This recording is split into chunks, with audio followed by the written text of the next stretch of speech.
Hi guys, alright, so today we're going to be talking about an economic principle called people respond to incentive and try to figure out what motivates people's decision. So, if you ever been to Jamaica and you commute either by taxi or by your personal vehicle, you often notice that there are some kids or adults, and in some cases both, that linger at the stoplight with a bottle of soap water and a windshield cleaner. And the moment the stoplight turns from red to green or vice versa, where the cars are stopped, they rush the cars to clean the windshield. Why is this so? Watch till the end of the video and I'll be telling you how much an average windshield person makes per day and why people buy the lotto. If you wouldn't mind leaving a like on this video, it'd be really appreciated. So without further ado, let's jump into the video. I know that most days the sun in Jamaica heat is outrageous. So why would persons stay there for hours on end? This is because people respond to incentive. And you might ask then, what is the incentive for the persons to do so? Well, essentially those windshield cleaners are offering a service that requires pay.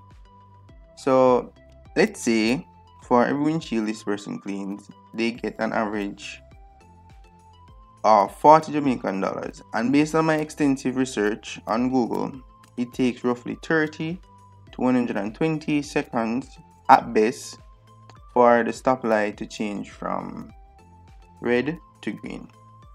So on average, a windshield cleaner can possibly make $960 Jamaican per hour. If you're interested in how the calculation go, well, it's simple. At the average time it takes for the stoplight to change from red to green, which is 30 seconds plus 120 seconds. This equals 75 seconds. And then I just converted it to minutes, which is 1.25 minutes. I then divide 60, which is an hour, by 1.25, which equals to 48 times. This just simply means there's 48 times the light will change, possibly at the stoplight. Then I divide that by 2 because the light hits red and green and stays there for roughly the same amount of time. This equals to 24 times, which is then multiplied by the average pay, which is $40, and then gives you a sum total of $960 per hour. And yes, this calculation has a few holes in it, such as the light also has yellow, which often times lasts 4 to 10 seconds as it transitions from the green to the red. Or what if the person cleaning the windshield does not decide to try and get some car windshield to clean every 75 seconds? Or what if the person gets tired and decides that the incentive to continue working for that day diminishes? This example was just to demonstrate a theory.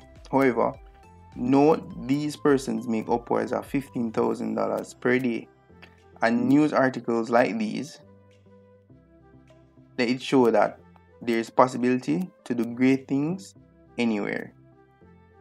I will leave a link below if you guys are interested in reading the article.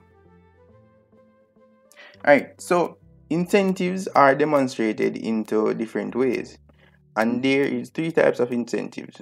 These are material, which is earning and cost, the example that I just spoke about. You have social praise, and you have morals, which is right and wrong. Let's look at the last two in brief. So social praise or criticism. Let's say you are a college student and you work hard and study to pass all your courses. Why do you do it? Forget the financial aspect of it for a moment, but what actually motivates you to do well rather than just slacking off? Well, it's a social incentive. If you do well, you'll be able to show your friends and your families that you pass, and you'll be praised and possibly congratulated or incentivized in some way, shape, or form. However, what if you actually stocked off and fail your courses? You'll be criticized and looked down on, and you won't feel as great about yourself. For the moral, which is the right or wrong, let's say you are walking behind someone and you see their money fall out their pocket. What would you do? This is where the moral incentive comes into play. You can either take it up and walk away, or take it up and give back the person. So let's add another variable. Let's say that you saw a stranger see that you pick up the cash.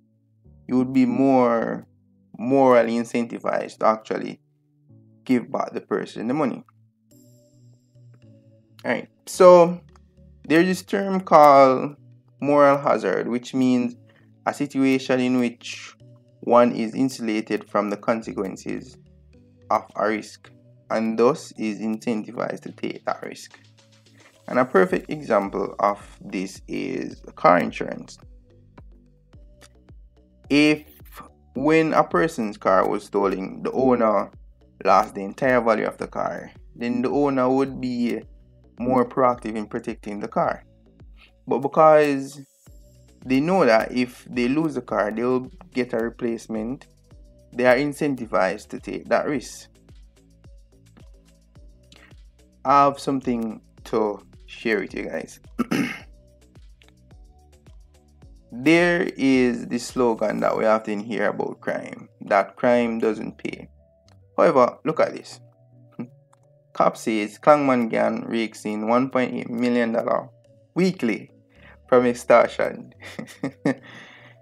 I guess crime does pay. If it did not pay, then people would not be doing it, and that's why I find economics so interesting.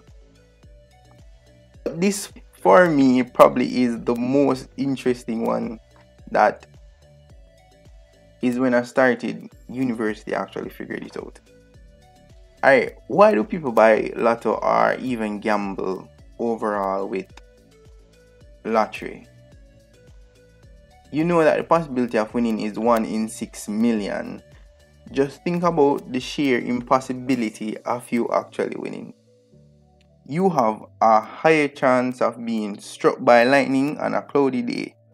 So why do people do it? I know when it starts raining or starts to drizzle a little bit and the sky is cloudy, you don't worry that you're going to get struck by lightning.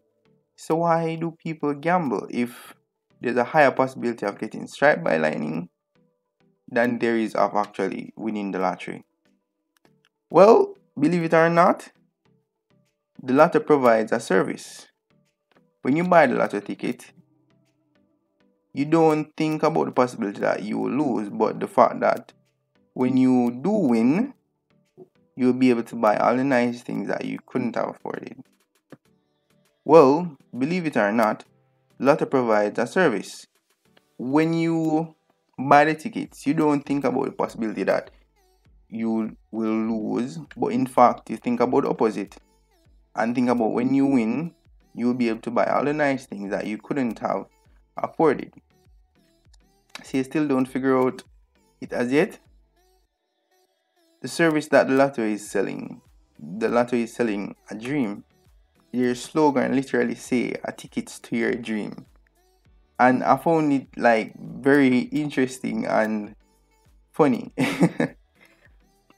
So guys, if you found any value and this video was entertaining, it would be really helpful and appreciated if you guys could just subscribe, leave a like and a comment if you reach this far.